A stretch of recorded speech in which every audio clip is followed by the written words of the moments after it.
The Krex homeworld of Krextar hung in space like a metal fortress. Orbital defense platforms surrounded the planet in layers, each one capable of destroying entire fleets. Thousands of Krex warships filled the system, the largest military force ever assembled in galactic history. Emperor Krexavar stood in his command center, watching the tactical displays with cold satisfaction. Every ship, every soldier, every weapon in his empire was here. When the humans arrived, they would face the full might of a civilization that had conquered half the galaxy. "How many ships do we have?" he asked his military advisor. "Over 3,000 vessels, my lord. Plus the orbital fortifications and planetary shields. The humans have at most 500 ships. They cannot possibly win." The Emperor's mandibles clicked with amusement. These mammals had been lucky in their previous battles, but luck would not save them here. Today the Krex Empire would crush the human threat forever. Meanwhile, the human fleet approached the edge of the Krextar system with careful precision.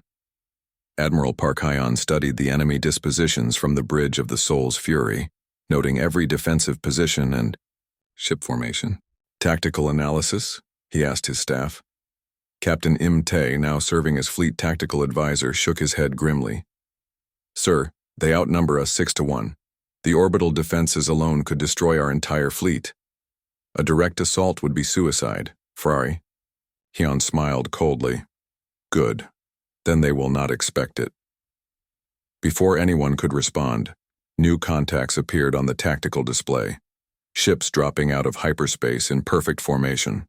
Hundreds of them, all broadcasting Earth identification.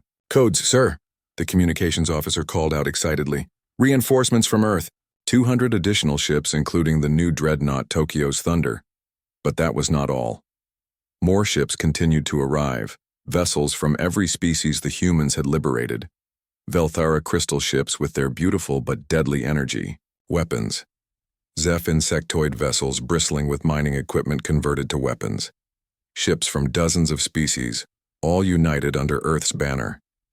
Captain Moongill watched the Allied fleet assemble with pride. The Krex had spent generations making enemies. Now all those enemies had found a champion willing to fight alongside them. The final force numbered over 800 ships, but Admiral Parkhayan knew numbers alone would not win this battle. The Krex still held the advantage in firepower and defensive positions. Victory would require something the galaxy had rarely seen: perfect coordination between multiple species who barely knew each other. "Signal all ships," Parkhayan commanded. "Execute Battle Plan Omega." What followed defied every rule of space combat known to galactic civilization. Instead of forming battle lines or attack formations, the Allied fleet simply scattered. Ships spread out across the entire system, moving in seemingly random directions with no apparent coordination. Emperor Krexvar watched the human fleet's movements with confusion. "What are they doing? This makes no sense. There is no formation, no strategy." His tactical advisor was equally puzzled. "Perhaps they are retreating? The pattern suggests they are trying to escape." They were wrong. The humans were not retreating. They were positioning. 800 ships spreading across three-dimensional space, each one calculating firing angles and movement vectors with computer precision. Captain Seo Jin flew her fighter squadron toward the planet's north pole, her pilots following attack patterns that seemed to make no sense. Behind her, Captain Li Dong brought the Incheon's wrath toward the southern defensive grid. From 12 different directions, Allied ships approached Krex positions. Each group looked small and manageable. The Krex defenders split their attention, trying to cover every threat at once. That was their mistake. "Now," Admiral Parkhayan said quietly. The attack began simultaneously from all directions. Not random strikes, but a perfectly coordinated assault that hit every Krex defensive position at exactly the same moment. The aliens found themselves fighting 12 battles at once, none of which they could win. Human weapons designed for precision warfare struck critical systems on the orbital platforms. Allied ships, using weapons the Krex had never seen before, punched through shields that had protected the homeworld for centuries. Captain Moongill led his destroyer group against the eastern defense grid, his ships moving with the fluid grace that had become humanity's trademark. Plasma beams and kinetic rounds struck their targets with surgical accuracy. disabling rather than destroying whenever possible. "Sir," his weapons officer reported, "the platforms are going down, but I am reading massive civilian populations on the surface. If the orbital debris falls..." "Understood. Switch to containment protocols. Use tractor beams to control the falling debris. No civilian casualties." Even in the heat of battle, humans remembered their principles. They were here to stop the Krex Empire, not to slaughter innocent beings. On the surface of Krextar, civilians watched in terror as their supposedly invincible defenses crumbled. Many had believed the Imperial propaganda that portrayed humans as mindless killers, but the precision of the attack, the care taken to avoid civilian areas, told a different story. In the Imperial Command Center, Emperor Krexvar watched his defenses fall with growing panic. How is this possible? They are outnumbered. They should not be able to coordinate attacks from so many directions. His military advisor had no answer. The humans were fighting like a single organism with 800 bodies, each part perfectly synchronized with all the others. It was impossible, but it was happening. General Quan Wu led the ground assault when the orbital defenses finally fell. Human Marines and their alien allies landed at key points around the planet, moving with the same deadly precision that had characterized the space battle. But instead of attacking civilian areas, they struck military installations and government centers. The message was clear: surrender the leadership, and the people would be spared. Krex civilians, expecting to be slaughtered by the savage mammals, instead found human soldiers offering them protection. Medical teams treated wounded regardless of species. Food and supplies were distributed to areas where the fighting had disrupted normal life. "Why are you helping us?" one young Krex asked a human medic who was treating her injured wing. Lieutenant Namsu smiled as she worked. "Because you are not our enemy. Your government started this war, not your people." The distinction was lost on most Krex, who had been taught that all enemies must be destroyed. But slowly, as word spread through the civilian population, a new understanding began to emerge. These humans were not conquerors. They were liberators. In the Imperial Palace, Emperor Krexvar made his final stand with his elite guard. The massive structure had been built to withstand any assault, its walls meters thick and defended by the Empire's best soldiers. It lasted 20 minutes against human special forces. Colonel Ryu Han led the assault personally, his teams moving through the palace like death itself. Krex guards, who had never been defeated, found themselves outmatched by warriors who fought with perfect coordination and overwhelming skill. The final confrontation took place in the throne room. Emperor Krexvar, supreme ruler of half the galaxy, faced a single human colonel surrounded by a handful of soldiers. "You have lost," Ryuhan said simply. "Your fleets are destroyed. Your defenses are down. Your government is finished. Surrender now, and your people will be treated with mercy." The emperor's response was to draw his ceremonial blade and charge. It was a brave gesture, but futile. Human soldiers had trained for this moment, and their response was swift and precise. The emperor was disarmed and restrained without being killed. As news of the emperor's capture spread, Krex resistance collapsed across the system. Ships that had fought desperately began broadcasting surrender signals. Ground forces laid down their weapons. The war was over. Admiral Park Hyen accepted the formal surrender of the Krex Empire aboard his flagship. The ceremony was attended by representatives from every species the Empire had oppressed, many of them in tears as they witnessed the end of their tormentor. "The Krex Empire is dissolved," Park Hyen announced. "All enslaved species are hereby freed. All stolen territories are returned to their original inhabitants. War crimes tribunals will be established to ensure justice for the victims." But the terms were not as harsh as they could have been. Krex civilians would be protected and helped to rebuild their society. Former soldiers would be given the chance to join peacekeeping forces. Even the emperor would face trial rather than execution. Dr. Quan Wu worked alongside alien medical teams to establish hospitals in the war zones. The sight of former enemies working together to heal the wounded was a powerful symbol of the new order emerging from the ashes of the old. "Doctor," one of his assistants asked, "why are we helping them rebuild? They were our enemies just days ago. Dr. Kwan looked up from the Krex child he was treating, a young being whose parents had been killed in the final battle. Because hatred only breeds more hatred. If we want lasting peace, we have to show a better way. The final cost of the war was sobering. 847 human lives lost in the cause of galactic freedom. But their sacrifice had liberated billions of beings and ended a reign of terror that had lasted for generations. Captain Li Dong stood in the memorial hall aboard the Inchen's Wrath, looking at the names of the fallen etched in crystal prov. The victory at Nethys Prime echoed across the galaxy within days. Species that had suffered under Krex oppression for generations suddenly had hope. Messages flooded Earth's communication networks, desperate pleas for help from dozens of worlds. Admiral Park Hyen stood in the war room of the Soul's Fury, studying star charts that showed the true scope of the Krex Empire. Red markers indicated Krex-controlled systems. Yellow markers showed species under attack. The display was overwhelming.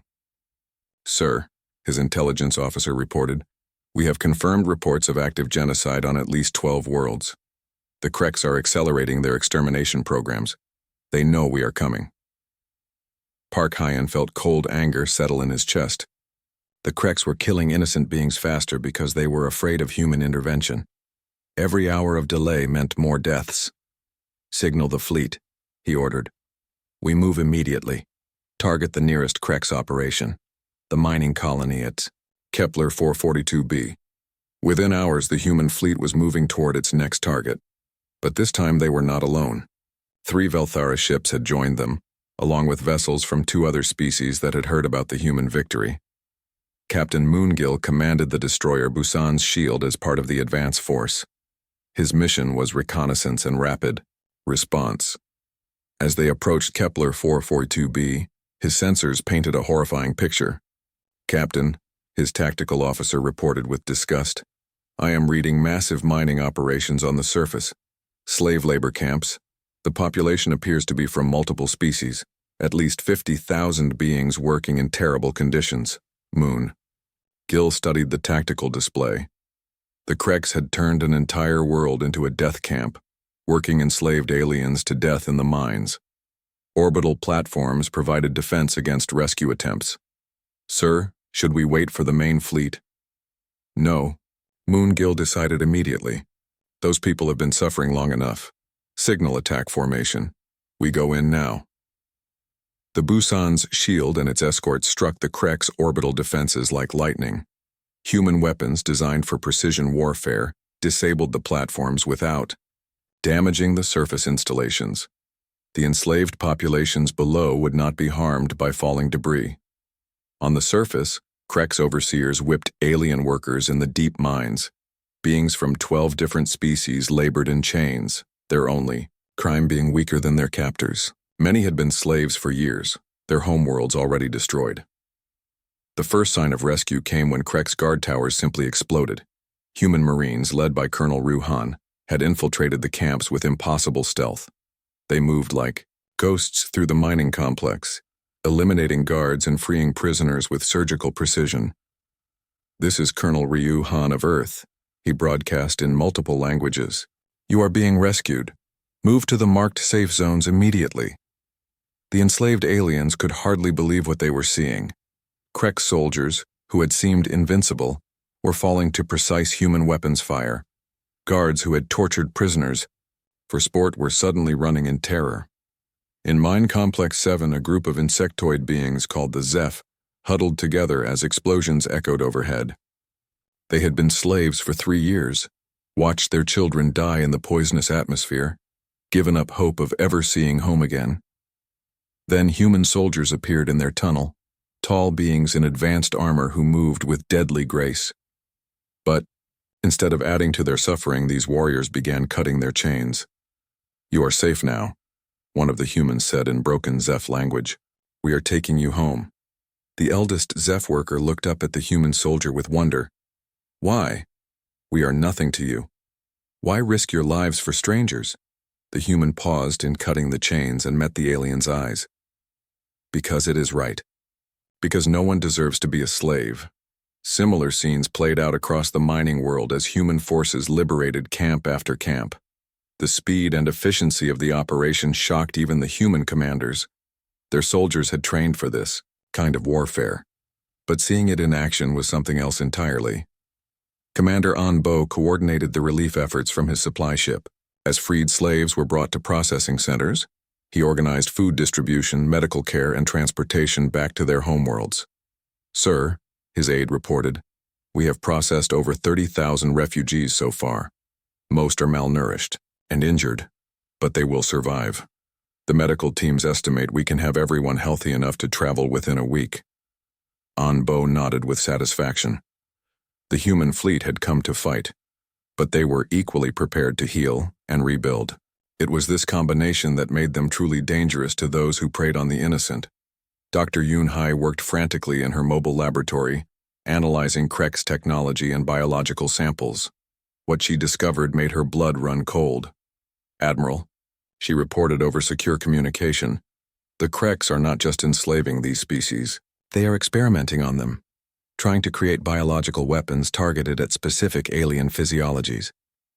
Park Hyon absorbed this information grimly. The Kreks were even worse than they had appeared.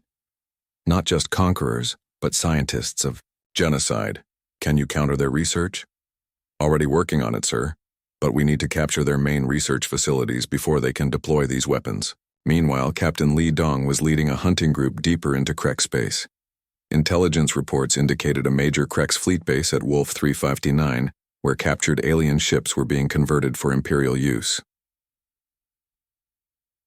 As the Inchon's wrath approached the system, his sensors detected something that made him furious.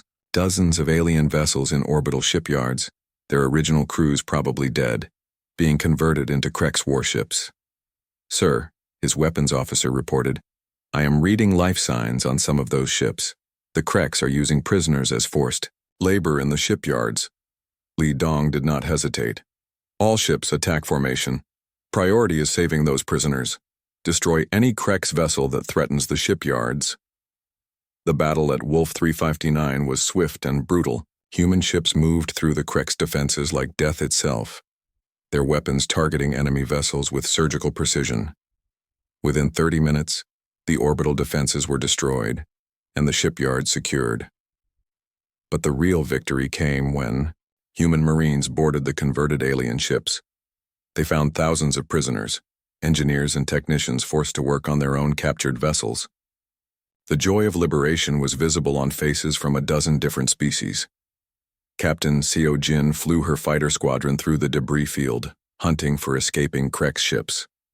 Her pilots had become legends in their own right, striking with impossible accuracy and disappearing before enemy weapons could track them. "Control, this is Daegu Sting," she reported. "I have visual on 3 Krek's transports trying to escape with prisoners, moving to intercept." The transport ships were heavily armored, but slow. Seo Jin's fighters disabled their engines with precise shots, then called in the marine transports to board and secure the prisoners. Each victory brought new intelligence about the scope of Krek's atrocities. Entire species enslaved or extinct. Worlds stripped bare of resources. Billions of deaths across dozens of systems. The human fleet was not just fighting an empire, they were fighting a cancer that had been consuming the galaxy for generations. On Earth, the reports from the fleet sparked massive public support for the war. Humans who had never left their own solar system volunteered for military service. Entire corporations converted their facilities to produce weapons and supplies for the fleet. President Kim of Korea addressed the United Nations with tears in his eyes as he showed footage of liberated alien children reuniting with their families. "We are not fighting for territory or resources," he declared. "We are fighting because it is right, because someone has to stand up to evil no matter how powerful it appears." But the Krek's empire was not passive in the face of human aggression. Emperor Kreksavar, supreme ruler of the empire, had been watching the human victories with growing alarm. These mammals were not just militarily effective, they were inspiring rebellion throughout his domain. "Summon the High Generals," he commanded from his throne on the imperial homeworld of Krekstar. "If these humans want war, we will give them war.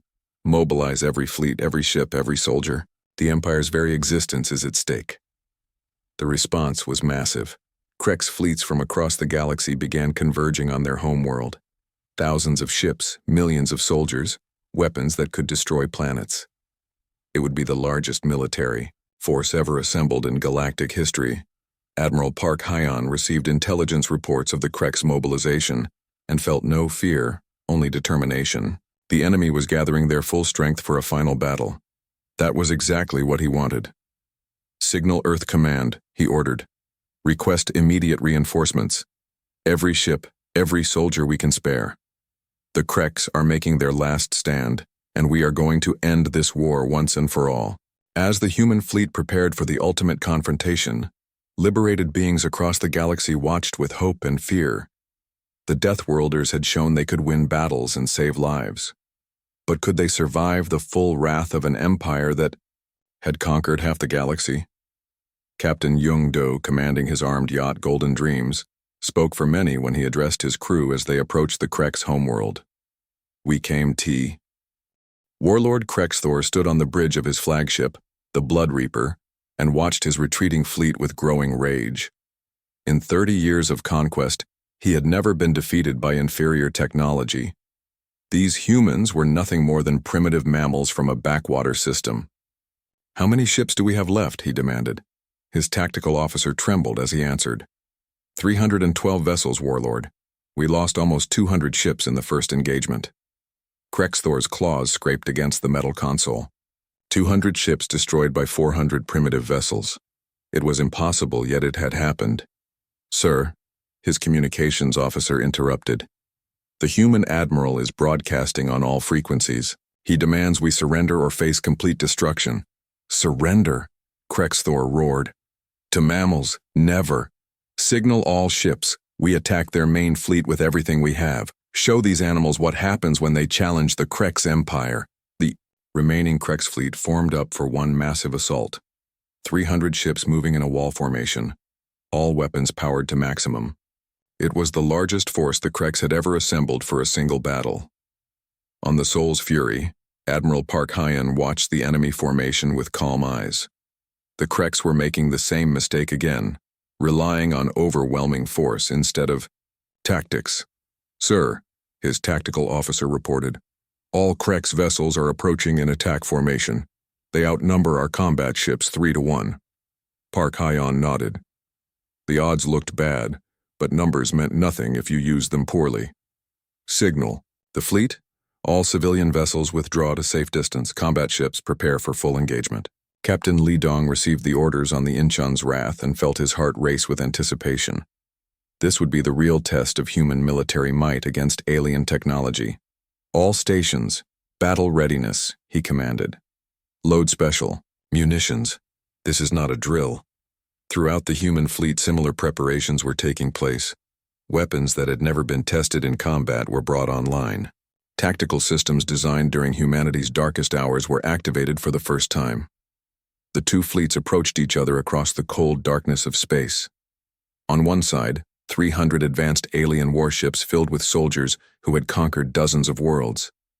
On the other, barely 100 human combat vessels crewed by a species the galaxy considered too dangerous for civilized contact. The Kreks opened fire first, as expected. Thousands of energy beams and missiles crossed space toward the human ships.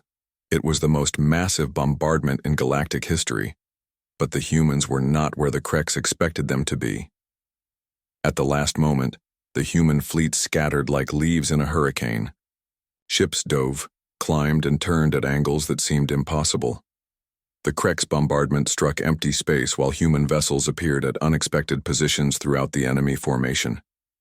Now, Admiral Park Hyon ordered quietly. The human counterattack was devastating. Instead of the wild barrage the Kreks had used, every human shot was precisely targeted. Plasma beams struck critical systems. Kinetic rounds punched through armor at exact weak points. Missiles found gaps in shields with surgical accuracy. Captain Seo Jin flew her fighter squadron directly through the Krek's formation, her pilots moving, like they shared one mind. The Dagu's sting and its escorts struck command bridges, weapon systems, and engine cores with deadly precision. How are they doing this? She heard a Krex pilot scream over the communication channels. They are everywhere, at once. The answer was simple. Humans had been fighting each other for thousands of years. Every trick, every tactic, every strategy had been tested in countless wars on Earth. The Krex had conquered weak, civilized species. They had never faced an enemy bred in violence.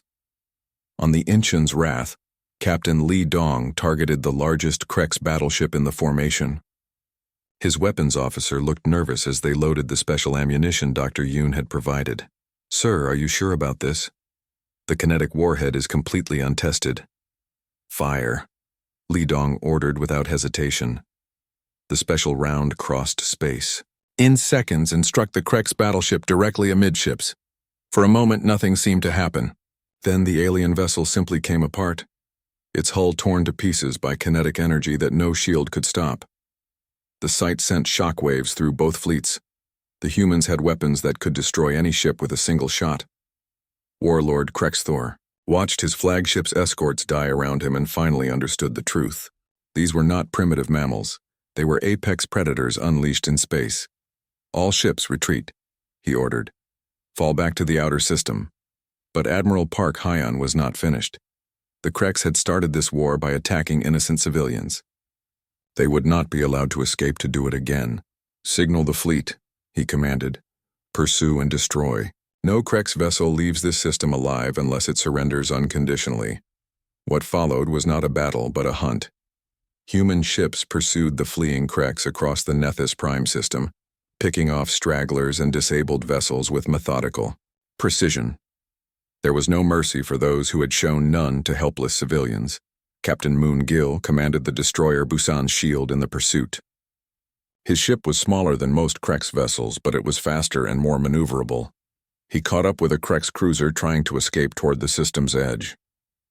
"This is Captain Moon Gil of Earth," he broadcast on the Krex frequency. "Surrender, now or be destroyed." The Krex captain's response was to open fire on Moon Gil's ship. It was his last mistake. The Busan's Shield returned fire with weapons that had been designed to fight advanced alien technology. The Krex cruiser exploded in a ball of superheated plasma. Similar scenes played out across the system. Every Krex ship that refused to surrender was hunted down and destroyed. Those that did surrender were allowed to live, their crews taken prisoner by humans who treated even enemies with more mercy. Then the Krex showed their own wounded. Dr. Quan Wu found his hospital ship overwhelmed with casualties. Not just human, and Velthara wounded, but hundreds of Krex prisoners who needed medical treatment. His staff worked around the clock to save lives, regardless of species. "Doctor," one of his nurses asked, "why are we helping them? They were killing innocent civilians just hours ago." Dr. Quan looked up from the Krex soldier he was treating. The alien had lost an arm in the battle but would live thanks to human medical care. "Because that is what makes us different from them," he replied. "We do not become monsters just because we fight them." On the surface of Nethys Prime, Colonel Ryu Han was leading cleanup operations in the liberated cities. His soldiers moved through the ruins with careful precision, searching for survivors and eliminating any remaining Krex forces. "Sir," his sergeant reported, "we found another group of Velthara civilians in the underground shelters. 50 adults and 20 children. They are scared but unharmed." Ryu Han nodded with satisfaction. The mission was not just about winning battles. It was about saving lives. Every civilian they rescued was a victory against the forces that preyed on the innocent. Lieutenant Nam Su worked alongside Velthara medics to treat the wounded civilians. The crystal beings were amazed by human medical technology, and even more amazed by the gentleness with which the warriors treated their patients. "You fight like demons," one Velthara healer observed, "but you heal like angels. How is this possible?" Namsu smiled as she carefully repaired a child's damaged wing. "Because we fight for those who cannot fight for themselves. That is what makes the fighting worthwhile." Meanwhile, the space battle was reaching its conclusion. Of the 300 Krex ships that had attacked the human fleet, less than 50 remained. Most of those were broadcasting surrender signals.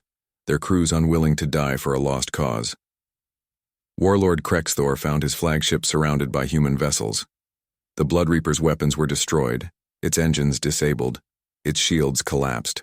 He had two choices: surrender or die.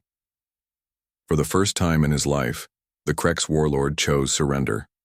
Admiral Park Hyan accepted Krexthor's surrender personally aboard the Soul's Fury. The alien warlord was brought to the flagship under heavy guard, his claws bound and his weapons removed. "You have lost," Park Hyan told him simply. "Your fleet is destroyed. Your invasion has failed. The question now is whether you will accept responsibility for your actions." Krexthor glared at the human admiral with hatred. "You may have won this battle, but the Krex Empire is vast. Other fleets will come. Other worlds will fall." Park Hyan's expression did not change. "Then we will stop them too. Earth's children protect the innocent, no matter where they are threatened." The alien warlord laughed bitterly. "You think you can police the entire galaxy? You are one species on one small world." "Yes," Park Hyan agreed. "One species that the galaxy fears because we are willing to fight for what is right. Today you learned why." As the battle ended, reports came in from across the system. The Krex invasion force was completely destroyed. Their ground troops were surrendering or fleeing. The Velthara civilians were safe. But Admiral Park Hyan was already thinking about the larger picture. The Krex Empire controlled dozens of worlds. They had enslaved entire species and destroyed countless civilizations. The fleet that had attacked Nethys Prime was just one small part of a much larger threat. The human fleet dropped out of hyperspace at the edge of the Nethys Prime system with perfect precision. 412 ships appeared in formation, their weapons powered but not targeted. The galaxy had never seen anything like it. The bridge of the Soul's Fury, Fleet Commander Choi Min studied the tactical display. Hundreds of red dots marked Krex Empire ships throughout the system. Green dots showed the remaining Velthara settlements, most of them under attack. "Sir," his communications officer reported, "we are receiving transmissions from multiple sources. The Velthara are trying to contact us. So are the Krex. And," he paused, "the Galactic Federation has observers in the system." Choi Min nodded. He had expected this. The galaxy wanted to see how the dangerous humans would handle their first interstellar war. "Open a channel to the Velthara first," he ordered. "Let them know we have arrived." The main screen flickered and showed a crystal being with damaged wings. High Coordinator Thelnus looked exhausted but hopeful. "Unknown ships, this is Thelnus of the Velthara. Are you the ones who responded to our distress call? This is Fleet Commander Choi Min of Earth. Yes, we received your message. We have come to help." The relief on Thelnus's face was obvious. "Earth, the restricted species. You came so far to help us. Why?" Choi Min's answer was simple. "Because you asked for help, and innocent people were dying." While the fleet maintained formation, Commander Kang Bin took his cruiser Busan's shield toward the largest Velthara settlement. His mission was first contact and diplomatic relations. The Krex could wait a few more minutes. On the bridge of the Busan's shield, Kang Bin watched the alien world grow larger on his screens. Nethys Prime was beautiful, even damaged by war. Crystal cities rose from green valleys, though many were now broken and burning. "Commander," his sensor officer reported, "I am detecting Velthara life signs in the northern city. But there are also Krex signatures. It looks like they are hunting civilians." Kangbin felt anger rise in his chest. He had seen the videos of Krex soldiers killing helpless aliens. "How long until we reach weapons range?" 2 minutes, sir. Charge all weapons. Prepare to fire on my command." The Busan's shield approached the settlement at maximum speed. Through the viewports, the crew could see Krex soldiers chasing crystal beings through the streets. The aliens looked like beautiful butterflies being hunted by metal monsters. "Sir," the weapons officer called out, "we have multiple targets.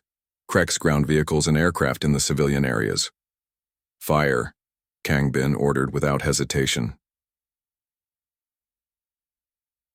Cruisers' weapons lit up the sky. Precise plasma bolts struck every Krex vehicle and aircraft in the settlement. Not one shot hit a civilian building. In 30 seconds, the Krex attack was over. The crystal beings in the streets looked up in wonder at the human ship. They had never seen such accurate shooting. The humans had saved them without destroying a single Velthara home. Meanwhile, Captain Li Dong brought the Inchin's wrath closer to the main Krex battle group. His dreadnought was powerful enough to fight multiple enemy ships, but he wanted to see their technology first. Captain, his tactical officer reported, the Krex are moving to intercept us. 12 ships, including 2 heavy cruisers. Li Dong studied the enemy formation. The Krex ships were larger than his vessel but moved in a straight-line formation. No creativity, no clever tactics. Let them come, he decided. All weapons ready, but do not fire first. I want to see how they fight. The Krex ships opened fire while still at long range. Their energy beams were powerful but poorly aimed. Most shots missed the Inchin's wrath completely. Their gunnery is terrible, the weapons officer observed. They rely on overwhelming firepower instead of accuracy. Then let us show them how humans shoot, Li Dong replied. Target the lead cruiser. Fire. The dreadnought's main guns fired once. The plasma bolts crossed space in less than a second and struck the Krex cruiser exactly where its shields were weakest. The alien ship exploded in a brilliant flash.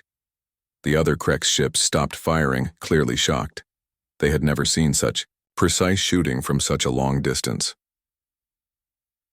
On the hospital ship Healing Light, Dr. Quan Wu was preparing to receive the first alien patients.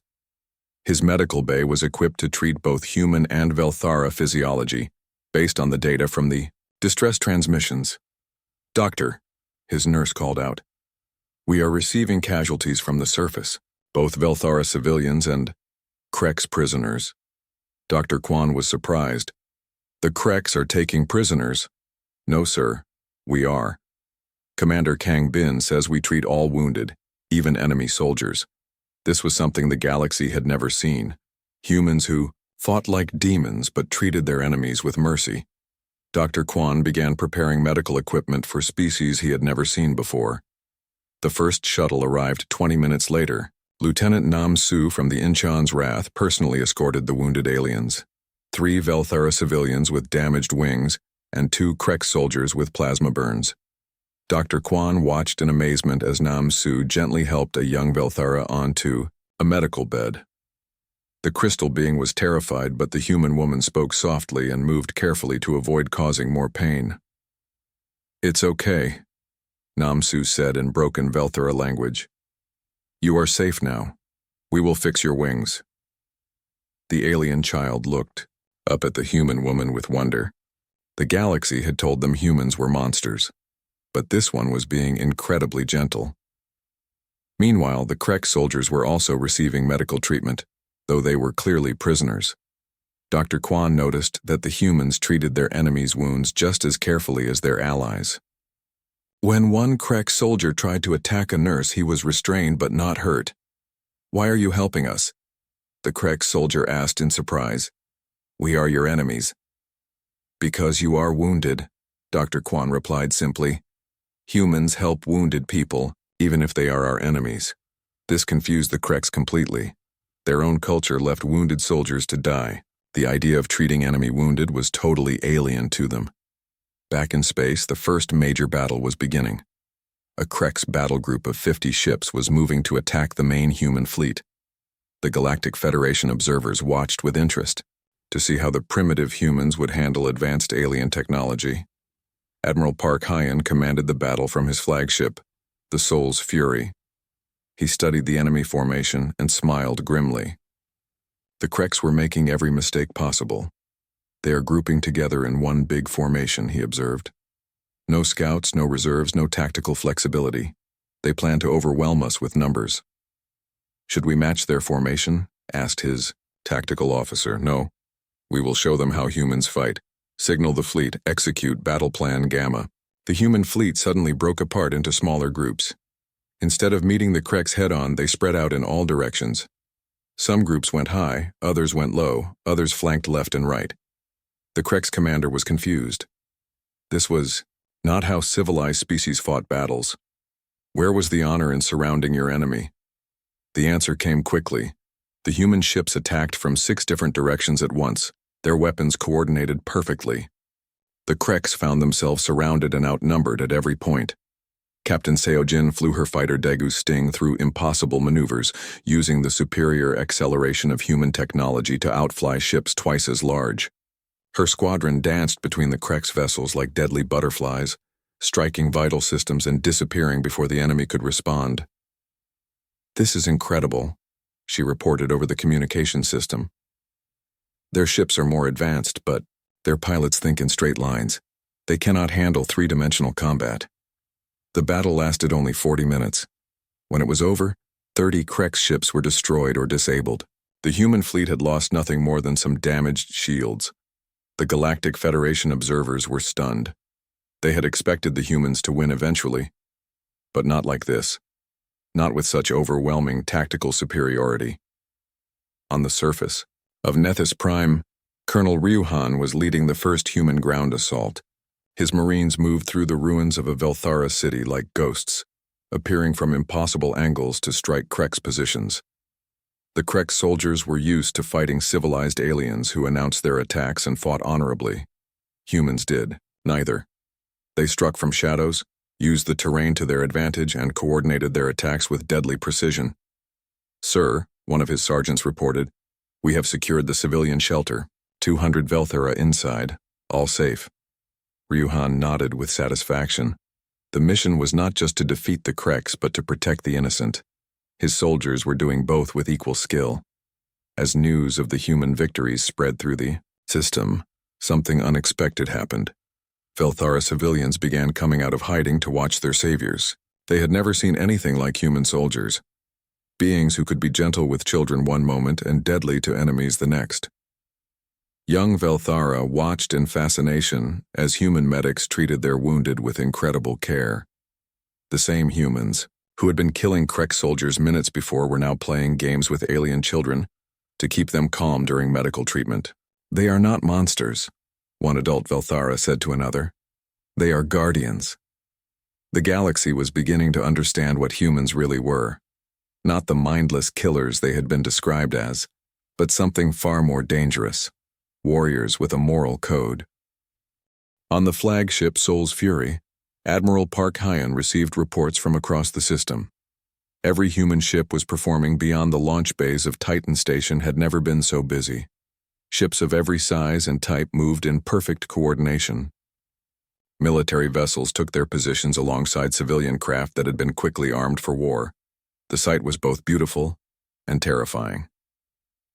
Captain Li Dong stood on the bridge of the UES Inchin's Wrath and watched the chaos with amazement. In just 3 days, humanity had assembled the largest war fleet in its history. Over 400 ships now filled the space around Saturn's largest moon. "Captain," his weapons officer called out. "The Soul's Fury is signaling. Fleet Commander, Choi Min wants all ship commanders to report for final briefing." Li Dong nodded. The Soul's Fury was humanity's flagship, even larger and more powerful than his own dreadnought. If they were going to war, Choi Min would lead them. The shuttle ride to the flagship took only a few minutes, but Li Dong used the time to think. He had commanded the Inchin's Wrath for 2 years, but they had never seen real combat. None of the human fleet had.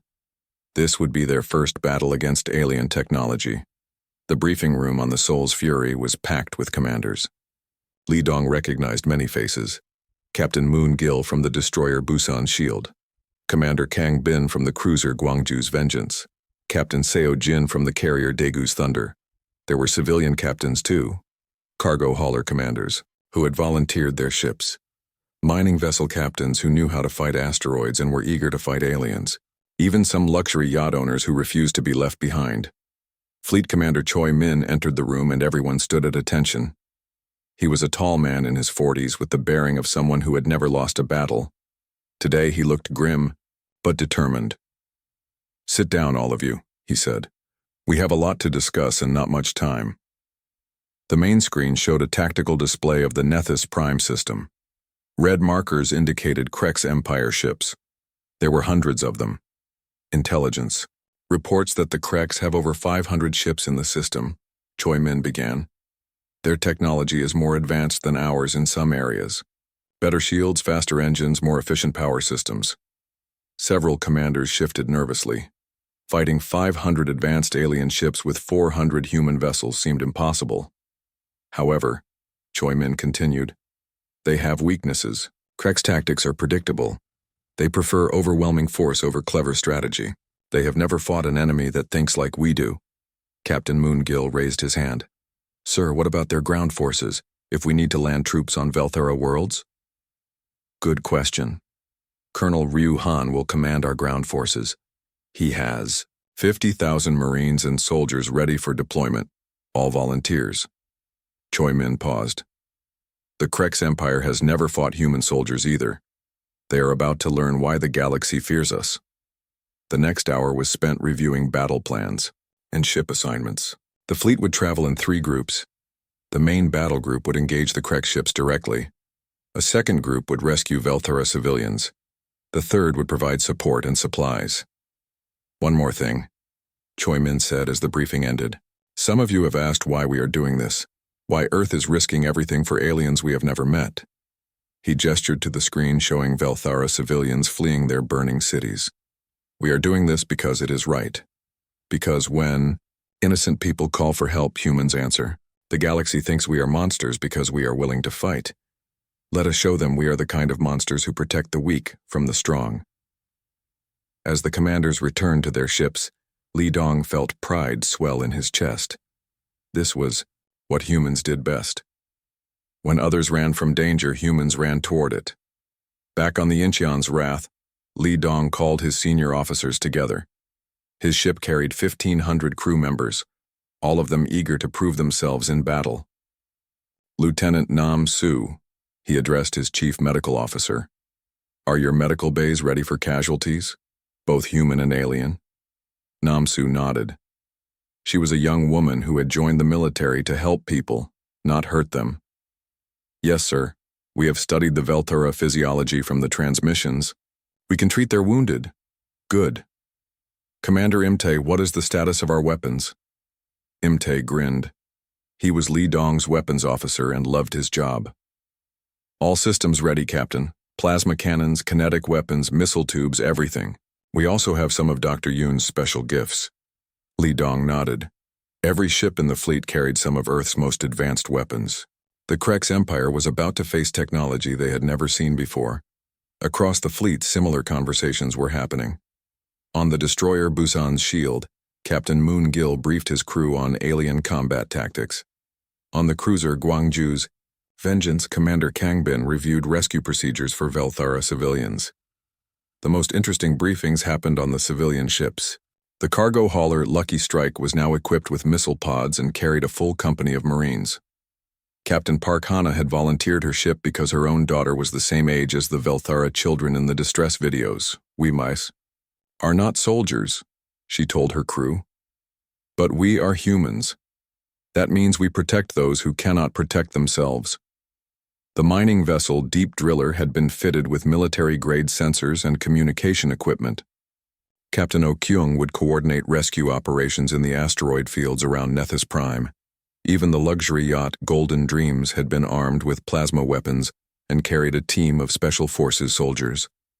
The owner, businessman Young, too, had paid for all the modifications himself. My grandfather fought in the Korean War, he told his crew. He always said that freedom is only free if someone is willing to fight for it. Today we fight for the freedom of people we have never met. As the final preparations continued, Dr. Yoon Hai worked frantically in her laboratory ship.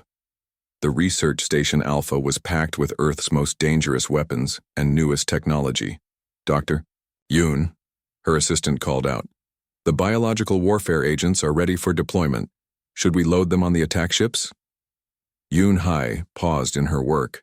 The biological weapons could kill every Krex in the system within hours, but they could also kill other species by accident. Using them would make humans no better than the monsters they were fighting. No, she decided. Keep them in storage. We use those only if the Krex threaten to destroy entire planets. We are not going there to commit genocide. Her assistant nodded with relief. Like most humans, he was willing to fight for the innocent but had no desire to become a monster himself. Meanwhile, on Nethys Prime, High Coordinator Thelnus received another message from the unknown aliens. This one was short, but filled with hope. "This is Admiral Park Hyon of Earth. We received your distress call. A fleet of 400 ships is coming to help you. Hold on. Earth's children do not abandon those who call for help." Thelnus read the message 3 times before believing it. 400 ships. That was larger than most Galactic Federation fleets, and they were coming to help complete strangers, just because it was the right thing to do. He immediately called an emergency meeting of the surviving Velthera Council. When he shared the message, the crystal beings glowed with hope for the first time in months. "Who are these Earth humans?" asked one counselor. "The Galactic Database says they are a restricted species, too violent for civilized space." "Maybe that is exactly what we need," Thelnus replied. "Civilized species have not helped us. Perhaps it is time for uncivilized ones to try." Unknown to the Velthara, their transmissions were being monitored by the Galactic Federation. On the Federation capital world of Zenith Prime, emergency meetings were being held. "The humans are mobilizing a war fleet," reported Intelligence Director Vashati. "Over 400 ships, including vessels we have never seen before." Supreme. Chancellor Mordan was worried. The humans had been isolated for 50 years because they were too dangerous. If they were going to war, the entire galaxy might be at risk. "Should we try to stop them?" asked the military advisor. Mordan considered this carefully. The Galactic Federation had ignored the Velthara's calls for help because they were afraid of the Krex Empire. Now the humans were doing what the Federation should have done. "No," he decided. "Let them go. If they succeed in stopping the Krex, the galaxy benefits. If they fail..." He paused.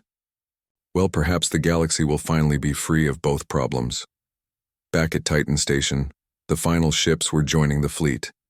The last to arrive was the hospital ship Healing Light, commanded by Dr. Quan Wu. It was packed with medical supplies and equipment to treat both human and alien wounded. "This is it," Fleet Commander Choi Min announced over the fleet communication system. "All ships report ready for departure." One by one, the ship commanders confirmed their readiness. 412 vessels, carrying over 200,000 humans all ready to fight for aliens they had never met. "Fleet," Choi Min's voice carried to every ship. "We go now to show the galaxy what humans really are. Not the monsters they fear, but the guardians they need. When we return, the galaxy will know that Earth's children protect the innocent, no matter the cost." The fleet began to move. Hundreds of ships accelerating away from Saturn, heading for deep space and the Nethys Prime system. Behind them, Earth's population watched and praying. The crystal towers of Nethys Prime shattered under the bombardment. Purple light filled the sky as Velthara children screamed in terror. Their beautiful world, once peaceful and safe, was dying. High Coordinator Thelnus watched from the underground command center as another city fell. The Krex Empire had been attacking for 3 months. Half of his people were already dead. The rest would be gone within weeks. "Sir, we have lost contact with the northern continent," reported his aide. The young Velthara's crystal wings trembled with fear. "The Krex are hunting civilians now. They are not taking prisoners anymore." Thelnus closed his eyes. His people had never known war before the Krex came. The Velthara were traders and artists. They built beautiful things and shared knowledge with other species. They had no weapons, no armies, no way to fight back against the brutal invasion. The Galactic Federation had sent messages of support but no help. Other species were too afraid of the Krex Empire to risk war. The Velthara were alone. "Sir," another aide approached carefully. "The Council has approved your request. They agree to send the message to the restricted sectors." Thelnus felt his heart grow heavy. The restricted sectors were forbidden for good reason. That was where the dangerous species lived, the ones too violent for civilized space. But what choice did they have? On Earth, Kim Woo was having another boring night shift at the Deep Space Monitoring Station. The young Korean officer sipped his coffee and watched the screens. Nothing ever happened out here. Earth had been isolated from the galaxy for 50 years after what the aliens called the Contact Wars. The galaxy thought humans were too violent to join their peaceful civilization. They were probably right, Kim thought.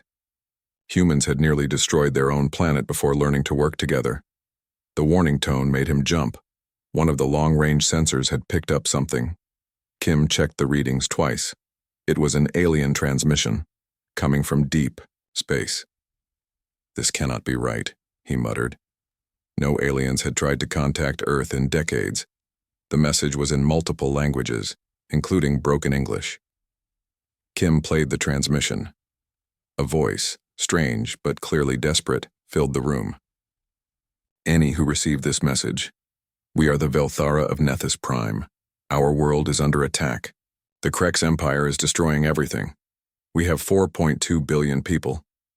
Most are dead already. We need help. Please, anyone who can hear this, help us. The message included video files. Kim opened them and immediately felt sick. The aliens looked like beautiful crystal butterflies, but the videos showed them being hunted and killed. Cities burned. Children ran screaming. Bodies filled the streets. Kim grabbed his phone and called his commander. Admiral Park Hyon arrived at the monitoring station within an hour. He was a serious man in his 50s who had fought in Earth's last wars. His face was stone as he watched. The alien transmission. How long ago was this sent, he asked. 6 hours, sir. The message is broadcasting on all frequencies. They are really desperate. Park Hyon studied the videos. The Velthara looked innocent and helpless. Their cities were beautiful works of art. The Krex were destroying everything just because they could. Sir, Kim said quietly. The transmission includes star charts. Nethys Prime is only 3 weeks away at maximum speed. The Admiral was quiet for a long time. Earth had been isolated because humans were considered too dangerous, too willing to fight, too quick to use violence. Maybe that was exactly what these aliens needed. Contact the Earth Council, Park Hyon ordered. Emergency session. We need to discuss this immediately. The Earth Council met in Geneva 6 hours later. Representatives from every nation watched the Velthara transmission in shocked silence. The videos of innocent aliens being slaughtered affected everyone deeply. The Galactic Federation has ignored them, reported the Secretary General. No one is coming to help. These people will be extinct within weeks. It could be a trap, warned the Russian representative. The galaxy wants us to stay isolated. This could be a test. Look at those videos, the Korean president replied angrily. Those are real deaths, real suffering. How can we ignore that? The debate continued for hours. Some wanted to help. Others worried about the risks. Earth had been building its military strength for 50 years, but they had never tested it against alien technology. Finally, Park Hyon was asked to speak. The old admiral stood slowly and looked at each representative.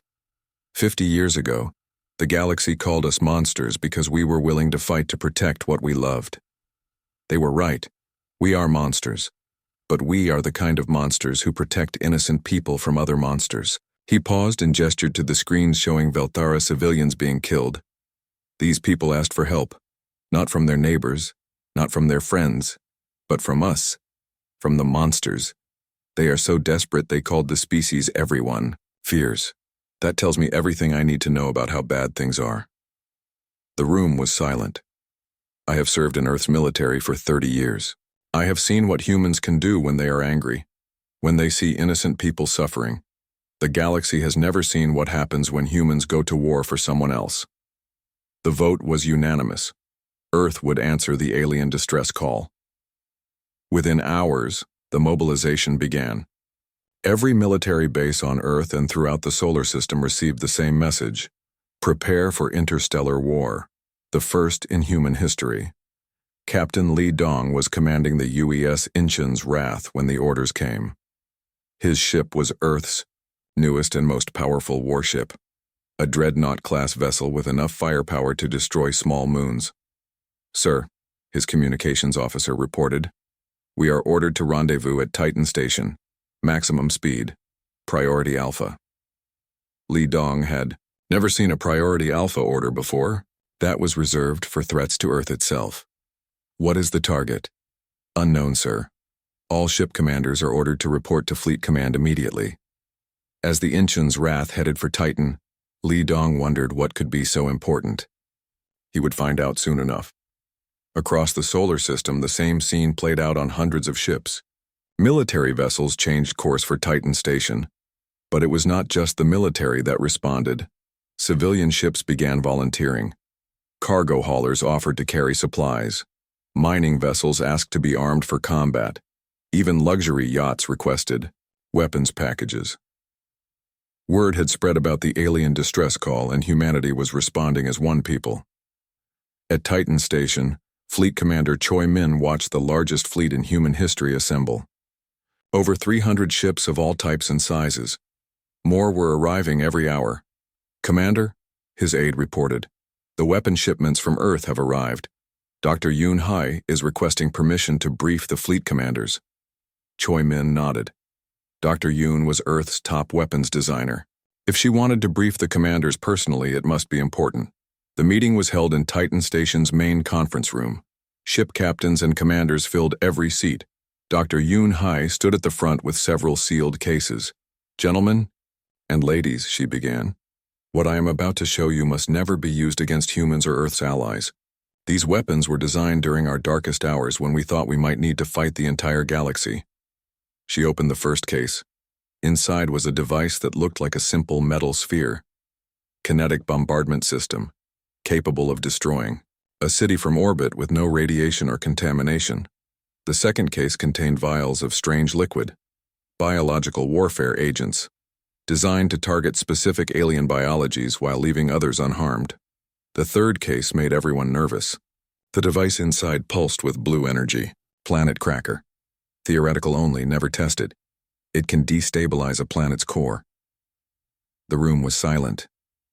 These were weapons of genocide. Weapons that could end civilizations.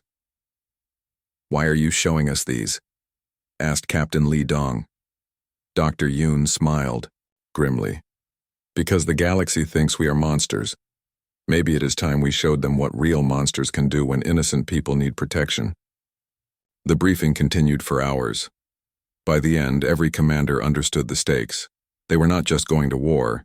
They were going to show the galaxy what happened when humans decided to fight for someone else. As the fleet prepared to depart, Kim Woo received another transmission from Nethys Prime. This one was much weaker than the first. "This is Thelnus of the Velthera. If anyone received our message, please hurry. We have maybe 2 weeks left. The Kreks are closing in on our last cities. Our children are dying. Please, if you are coming, come quickly." Kim immediately forwarded the message to Admiral Park Hyon. The Admiral's response was simple. "Tell them we are coming. Tell them Earth's children do not abandon those who call for help." The message was sent into deep space, racing toward a dying world where crystal beings waited for salvation. The human fleet was about to show the galaxy what Deathworlders really meant.